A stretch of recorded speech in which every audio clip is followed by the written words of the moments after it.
Nungsi, nupa adogi wahaiduna hena pakhatna. Nate, ai kem khanjinde, khanjilaroi. Wakhal mayam ama khanjilaga, ahing tumba yahandanabane. Kem dawroi. Aigi imana, ibungo. Nupi selpaibi puro. Thabak tawbi natrabadi purakpa yaroi. Sanga saudradi ngaisin oiba ngamoy haiba. Wahai amata haide. Aigi imana haibase. Ibungo, nupi thiro. Nangi apamba layadi puro. Natraga ima hainaba satke. Laytragana imana thige. Sikhakne. Oidaba manbra? Mangano. Ai oidaba amata ngangdibe. Kyan tarabra? Pung thengi pothanaba tawro. Dada hiyengana paw phoroke. Okay, good night.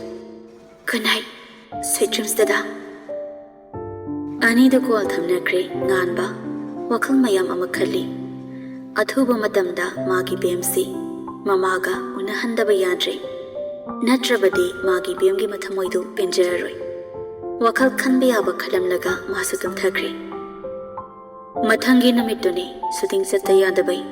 Mama bu lauramlaga thambirami hospital da aduga mana shooting chatkre. Message amadi tharami. Phazna leiramo dada shooting chale. Nungsi so yahongan na hagaduna thaba inkhang tawri. Mama na chak thongbirakle masanapine hinjang sembiri. Sangoi si yadre tuga dawre. Nungsit akanba amada durani.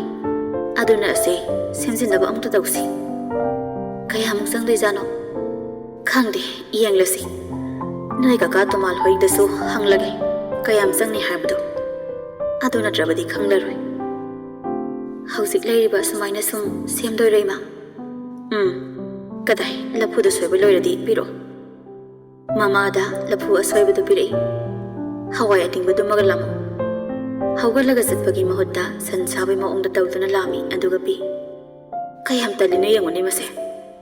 Adum lamba phangbaduda hawgatpa tanbaini. Nongma nongmagi tanbasina sumasum hengalakliba. Kadai da taliba.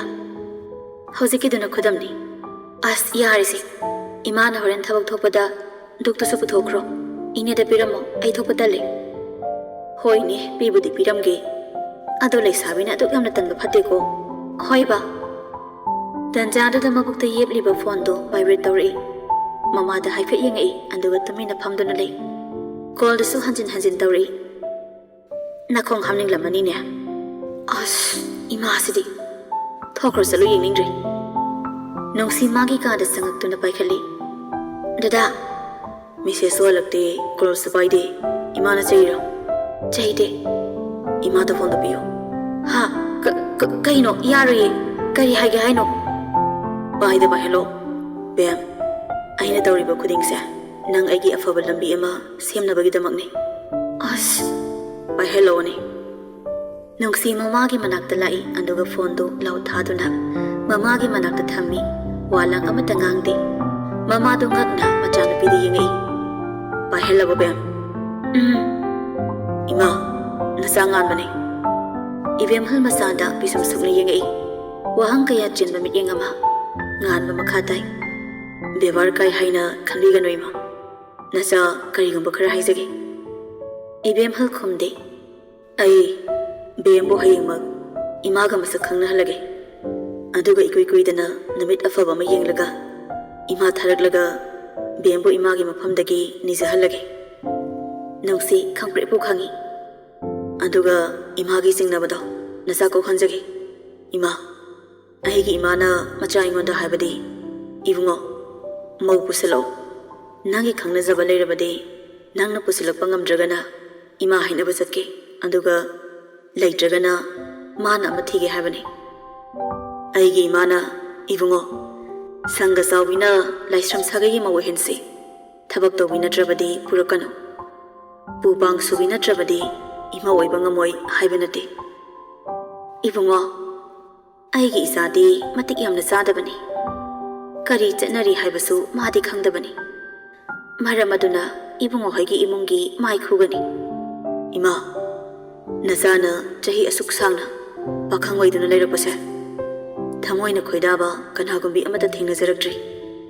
Asuk kuiba matamse kana amana changba ngamdaba aigi thamoisida mahana changlapa ngamliba sibu mabu matik magoi leite haigadrani ma ngamoi aidi ngamoi ma mangondagi henba kana ama aigi ifamda leeroi simakti khumlakani khaludabani mama ibema ibem halna nganba makha tai mi amagi punsida lakpa nungsibase amakhakni ani sudema mada aigidi bemna oirabani mana igi punsigi aigi khungloi oigadabani mana phare aduk yauna nangna khankrabadi sikhak hairamaga machanda phone do insali aduga mathau tawkhri nungsi phone do tapna paikhatuna kada amuk changai aduga mana da phone do napi bem ima sawwanbra khangde hairaga mapungning inung nungsina mamai non thaduna mapak phidak tu makhutuna nanduna lei bahakanu se maramopane phajana leyo dada shooting spot yogdore dada nangi nakta laura lakano andade harau harau leho nangna dumai isuk suk thana lehoraga ei kamaina call thamdaino adu yamna nangna ei nungsiram kani khalude aidi nangna ei hundoklamgani haina adum khankhibane nangna yamna hetkibana nganba nungaite aina hundoklamni khaliba aina nang hundoklambadudi isana isagi nungaiba lokthokhibaga chap manare matung adumai haigano pukning nungsi kari doradi phagani setting tawro nang pukning nungsi ba phanbana hena maruni phare yam thoida phare phajana lem ko be dada loibaga hairake haina duna call thamnare nungsi mabungni inung nungsiraga adum leire ngan besuma hek yorapaga makeup artist tuna kebire phi honggadaba honglaba matung haukhre pung ahumga tasilakpa dawaida somda nganbagi mayumda anabagi maram adagi thabaki maramda wari mayam ama sanaraba matung sana tombana nasana pasi handakti wari ga yam toina sanarine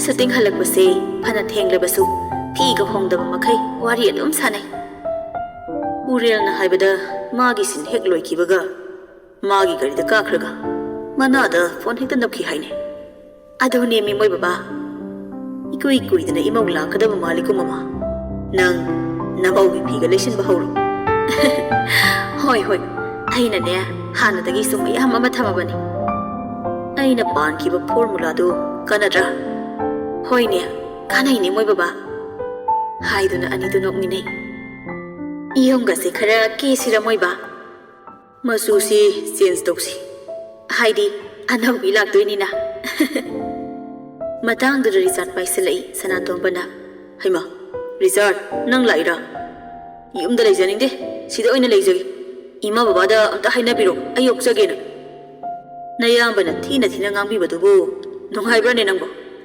mana ngangbu lao lao sida phamu lao sangsin dona phammi kanam leitro ima baba natana kanabu leini haige nachanu pa asna gyan tardi mi masing nongmagi hengalakadaba handakti soiraroi kada tawraga napi chalansira yagadani aduba kaidau yarodino koina dabsu nate adudi hekta chalhalasine resort nangna pakhangni nangna khara sillam hekta sila lore kaino ne nangna ne nayambase napi chalhanba ngamlabadi aina nangi gari ama leidoini asingki raisa haima phagi amuk tawkhidro yes yes yes adu boyadi soksoi soidina akhoidada napi chalhalane masana pana halakpada ngasidi khara ngalli pung mapal tasilakpada ngairi mapa mama animak tv yanglami tapna sangsinduna phami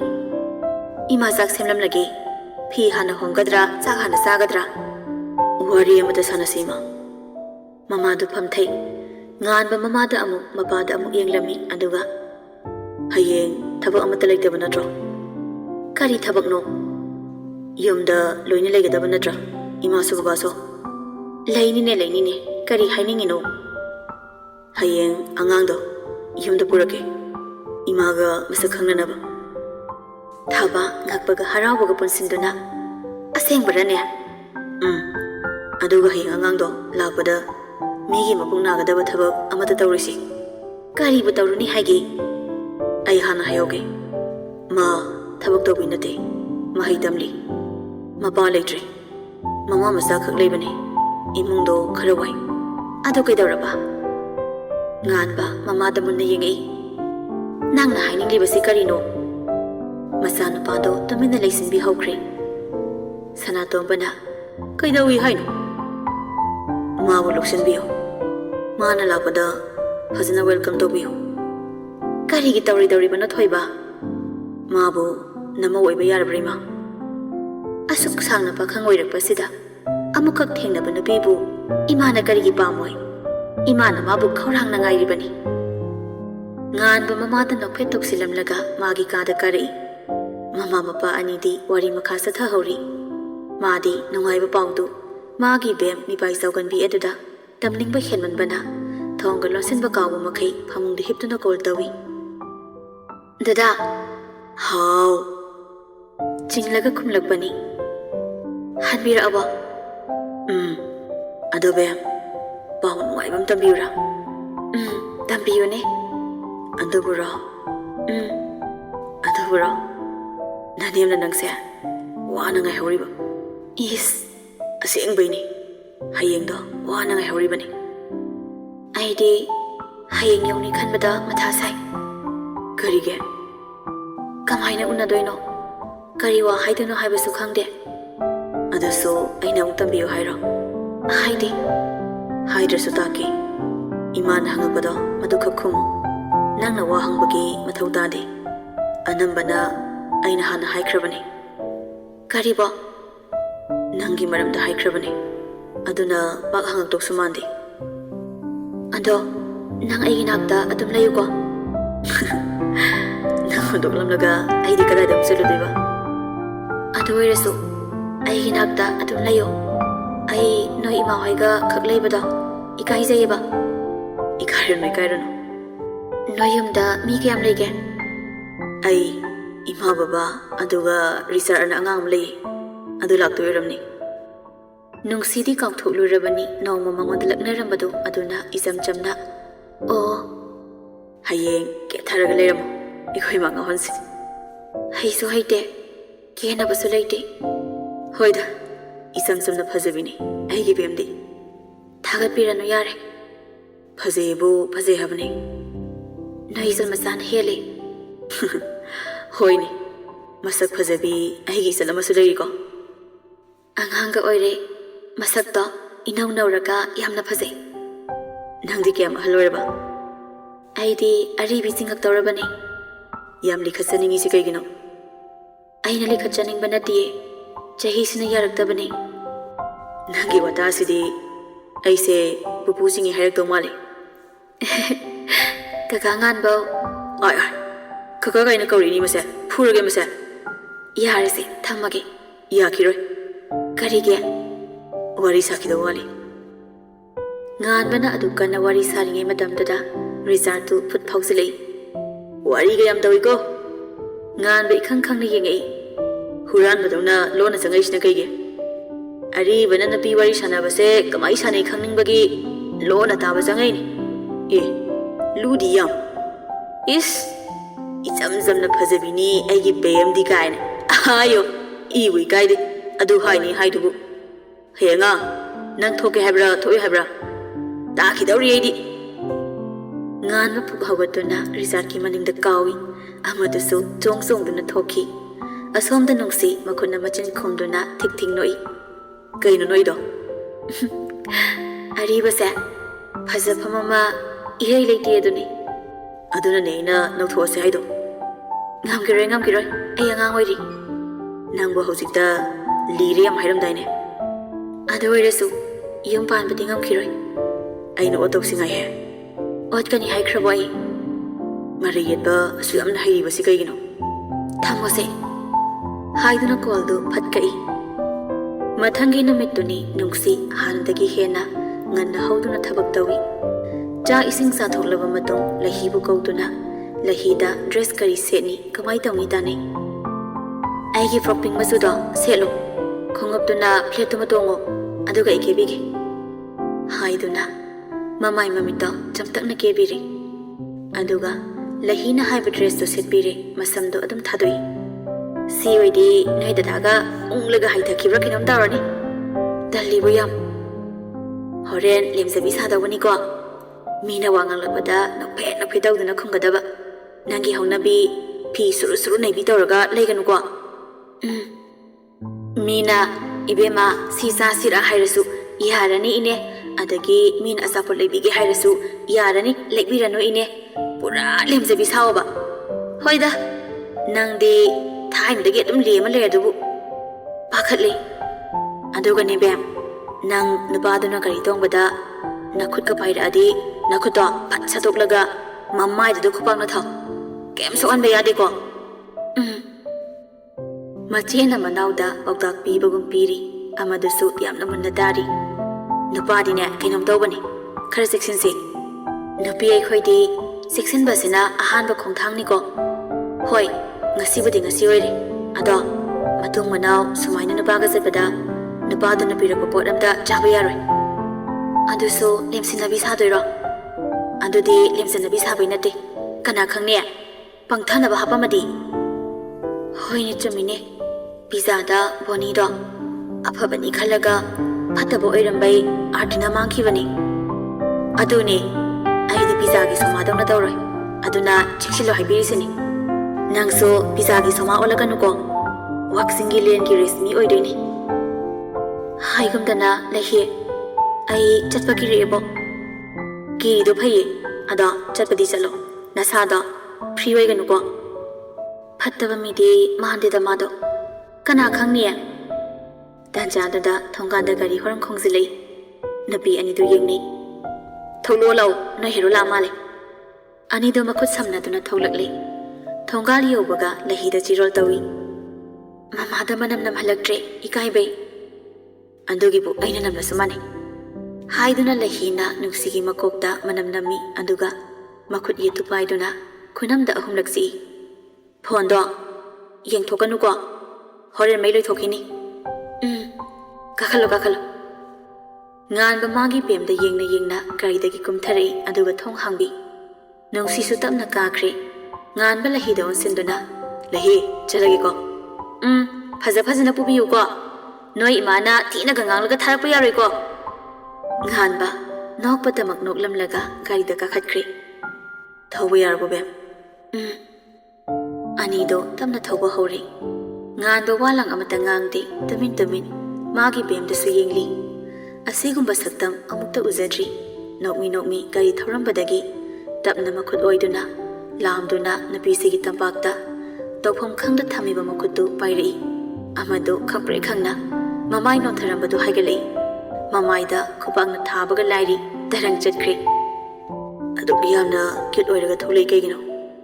ꯃꯇꯨꯡ ꯁꯤꯒꯨꯝꯕ ꯐꯤꯖꯣꯜ ꯁꯦꯠꯀꯅꯨ ꯕꯦꯝ, ꯀꯅꯥꯝ ꯎꯗ꯭ꯔꯤꯉꯩꯁꯤꯗ ꯐꯥꯎ ꯑꯩ ꯁꯥꯊꯤꯅ ꯈꯪꯕꯜꯂꯤ꯫ ꯅꯨꯄꯤꯗꯨ ꯃꯆꯤꯟꯗꯒꯤ ꯋꯥ ꯑꯃꯇ ꯉꯥꯡꯂꯛꯇꯦ꯫ ꯃꯃꯤꯠꯇꯨ ꯏꯔꯥꯎ ꯂꯥꯎꯅ ꯌꯦꯡꯗꯨꯅ ꯑꯗꯨꯝ ꯂꯩ꯫ ꯉꯥꯟꯕ ꯒꯥꯔꯤꯗꯨ ꯃꯇꯥꯏ ꯑꯃꯗ ꯈꯥꯝꯈ꯭ꯔꯦ, ꯑꯗꯨꯒ ꯅꯨꯄꯤꯁꯤꯗ ꯃꯨꯟꯅ ꯌꯦꯡꯗꯨꯅ ꯂꯩ꯫ ꯃꯈꯨꯠ ꯑꯅꯤꯃꯛ ꯄꯥꯏꯁꯟꯈ꯭ꯔꯦ, ꯑꯗꯨꯒ ꯃꯆꯤꯟꯗ ꯄꯨꯁꯤꯜꯂꯛꯏ꯫ ꯅꯨꯡꯁꯤ ꯄꯤꯔꯤ ꯄꯤꯔꯤ ꯇꯧꯈꯠꯂꯛꯏ꯫ ꯃꯆꯤꯟꯗ ꯊꯝꯒꯦ ꯇꯧꯔꯝꯕ ꯃꯈꯨꯠ ꯑꯅꯤꯗꯨ ꯃꯆꯤꯟ ꯌꯧꯈꯤꯗ ꯇꯣꯛꯈ꯭ꯔꯦ꯫ ꯀꯩꯗꯧꯔꯦ? ꯑꯗꯨꯝ ꯄꯦꯔꯒ ꯃꯃꯤꯠꯇꯨꯅ ꯃꯈꯨꯠꯇꯨꯗ ꯌꯦꯡꯉꯛꯄꯗ ꯉꯥꯟꯕ ꯒ꯭ꯌꯥꯟ ꯇꯥꯔꯗꯨꯅ ꯃꯈꯨꯠꯇꯨ ꯇꯞꯅ ꯊꯥꯗꯣꯛꯏ, ꯑꯗꯨꯒ ꯅꯣꯛꯐꯦꯠ ꯇꯧꯅ ꯇꯧꯒꯅꯨ ꯍꯥꯏꯔꯒ ꯌꯥꯕꯗꯨꯗ ꯑꯃꯨꯛ ꯄꯦꯔꯤꯕ꯫ ꯍꯧꯖꯤꯛꯇꯗ ꯄꯦꯕ ꯐꯈ꯭ꯔꯦ꯫ ꯃꯃꯥꯏꯗꯨ ꯊꯣꯡꯅꯥꯎꯔꯣꯝꯗ ꯑꯣꯟꯊꯣꯛꯇꯨꯅ ꯂꯩꯈꯤ꯫ ꯃꯥꯏ ꯃꯤꯠꯇꯣ ꯀꯅꯥꯅ ꯀꯦꯕꯤ? ꯂꯍꯤꯅ꯫ ꯃꯥꯗꯤ ꯀꯦꯕ ꯌꯥꯝꯅ ꯍꯩꯅ꯫ ꯍꯩꯕꯅꯦ꯫ ꯍꯧꯖꯤꯛꯀꯤꯗꯣ ꯁꯣꯏꯈ꯭ꯔꯦ꯫ ꯅꯨꯡꯁꯤ ꯈꯨꯝꯐꯝ ꯈꯪꯗꯦ꯫ ꯑꯗꯨ ꯈꯛꯇꯨꯅ ꯑꯩ ꯍꯩꯅꯗꯕꯗꯤ ꯇꯧꯒꯅꯨ꯫ ꯅꯨꯡꯁꯤꯃꯟꯗꯨꯅ ꯑꯩ ꯈꯟꯊꯍꯧꯗ꯭ꯔꯦ꯫ ꯃꯤꯅꯤꯠ ꯈꯔ ꯇꯨꯃꯤꯟꯅ ꯂꯩꯔꯨꯔꯕ ꯃꯇꯨꯡ ꯅꯨꯡꯁꯤ ꯃꯈꯨꯠꯇꯨ ꯉꯥꯟꯕꯒꯤ ꯍꯦꯟꯗꯜ ꯄꯥꯏꯔꯤꯕ ꯃꯈꯨꯠꯇꯨꯗ ꯇꯞꯅ ꯄꯥꯏꯔꯛꯏ꯫ ꯉꯥꯟꯕ ꯉꯛꯅ ꯌꯦꯡꯉꯛꯏ꯫ ꯅꯨꯡꯁꯤ ꯃꯃꯥꯏ ꯅꯣꯟꯊꯗꯨꯅ, Adamna kanamtana tawdribaduda ikaibagini. Nganba nupisigi makutubu tapna imon mona paibiduna gari adum thauri. Amana nokmi gari thauri. Amana mamai nonthari. Nungsida yengbada matau anido. Asumna yum yore. Thongalda khamduna get hangi haina kumthagi dawbani. Nungsi nganbagi furit masida yalei. Bam, pakakanu se. Sorgada fasanam to hontho. Ai ngamaroi. Ai yamda thinbiro. Ai sangwa ngamaroi. Kem tawroiba se. Kusi lawtho. Nada get hangi. Adugane gari thaujansi. Ai thanda leiringai nai ma thawla adi. Tholoi. Thawlakani. Ninghai am tawreda.